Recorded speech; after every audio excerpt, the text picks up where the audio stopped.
बिस्मिल्लाहिर्रहमानिर्रहीम। आज हमारा टॉपिक है केमिकल कोऑर्डिनेशन। इससे पहले हम पढ़ चुके हैं नारस कोऑर्डिनेशन। नारस कोऑर्डिनेशन में जो कोऑर्डिनेशन का काम करना वो नारस थे, और यहाँ पे जो कोऑर्डिनेशन करेंगे वो फिर केमिकल होंगे। कोऑर्डिनेशन का मतलब क्या है?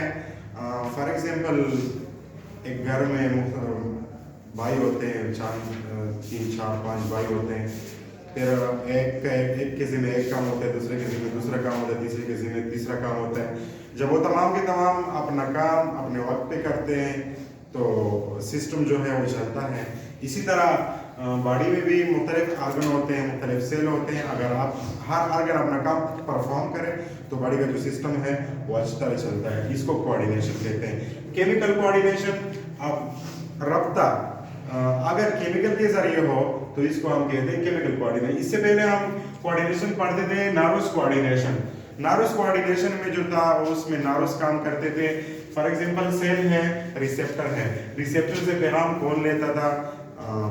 नारुस लेते थे, फिर ब्रेन तक ले जाता, और फिर ब्रेन से वहाँ इफेक्टर सेल होते थे, वो इफेक्टर तक भी जो पैगाम ले जाते थे, नारो इम्पल्स ले जाते थे, वो भी नारुस थे। लिहाजा यहाँ पे नारुस की बजाय हम क्या करेंगे कि केमिकल को पढ़ेंगे कि केमिकल कहते हैं जो कोऑर्डिनेशन होता है उसको केमिकल कोऑर्डिनेशन कहते हैं। तारीफ किस तरह हम करेंगे? The coordination which is brought about by the chemical, by the help of chemical. और उस केमिकल को हम कहेंगे हार्मोन्स। क्या कहेंगे? हार्मोन्स। फिर उसको हम केमिकल कोऑर्डिनेशन कहते हैं। हार्मोन्स जो है वो बॉडी में 2 तरह के ग्लैंड्स होते हैं, एक एक्सोक्राइन होता है, एक एंडोक्राइन होता है। उसको हम डिटेल से पढ़ते हैं। एक्सोक्राइन ग्लैंड, एक्सोक्राइन ग्लैंड क्या? एक्सो का मतलब है आउटसाइड और क्राइन का मतलब है निकालना, खारिज करना। एक्सोक्राइन जो है ये डक्ट होते हैं उसके साथ। This gland have ducts, tube होता है, पाइप होता है। फॉर एग्जांपल ये तेला ग्लैंड जो है सेक होता है, तेले की शक्ल की तरह होता है। अब ये ग्लैंड्स हैं, उसमें हार्मोन्स होते हैं, और उसके साथ क्या होता है? डक्ट होता है, ट्यूब होता है।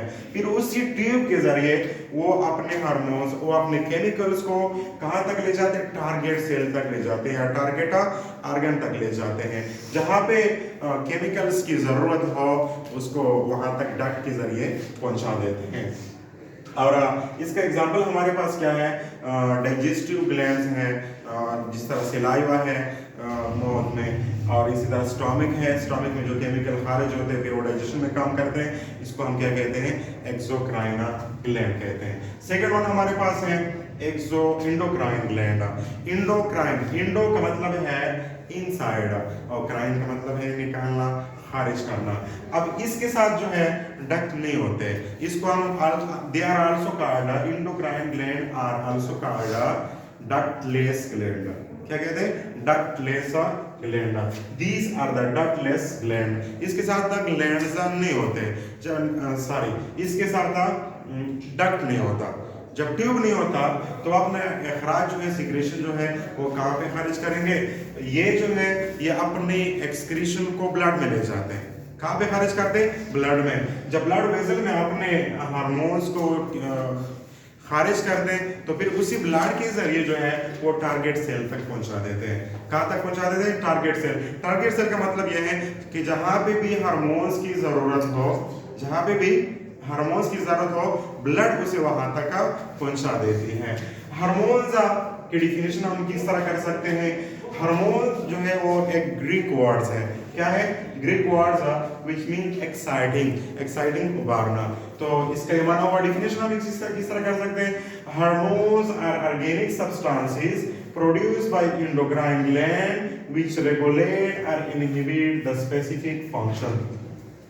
ये किसी काम को, हार्मोन जो है वो किसी काम को इनिशिएट नहीं कर सकते, मतलब स्टार्ट नहीं कर सकते।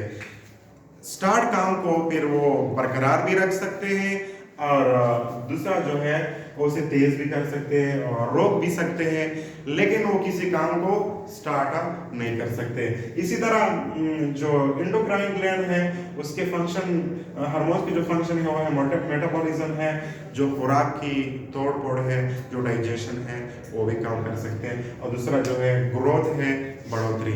अब बढ़ोतरी इंसान में भी, ह्यूमन बीइंग में भी दूसरा प्लांट्स में भी हार्मोन्स होते हैं जो बढ़ोतरी के काम करते हैं। फॉर एग्जांपल जो मेल में होते हैं सेकेंडरी सेक्सुअल कैरेक्टर्स, जो बाल आते हैं, दाढ़ी का पैदा होना, फिर इसी तरह फीमेल में है मेल का जो है आवाज़ भारी हो जाता है जब secondary sexual character growth hormones जो प्रोड्यूस होते हैं। इसी तरह फीमेल में है, फीमेल में भी फिर चेंजेस आते हैं, जो सेकेंडरी सेक्सुअल कैरेक्टर्स होते हैं वो पैदा होते हैं।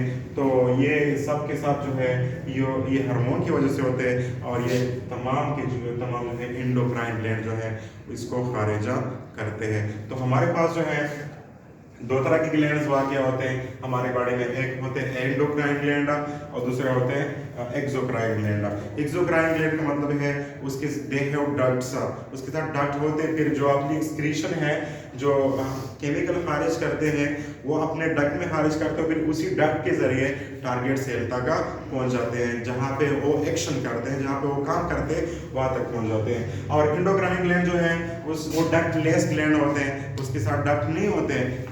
तो फिर ये जो है ये अपनी एक्सक्रीशन को, अपने केमिकल्स को, अपने हार्मोन को ब्लड वेसल में खारिज करते हैं, फिर उसी ब्लड वेसल में जो है टारगेट सेल तक पहुंच जाते हैं, जहाँ पे हार्मोन ने एक्शन काम करना होता है।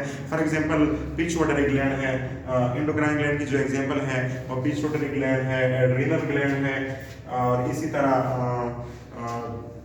मतलब मुख्तलिफ किस्म के ग्लैंड जो हैं वो बॉडी में पाए जाते हैं। फिर वन बाय वन इंशाल्लाह हम डिटेल से पढ़ेंगे। This is all about glands, chemical coordination, endocrine gland and exocrine glands. Thank you.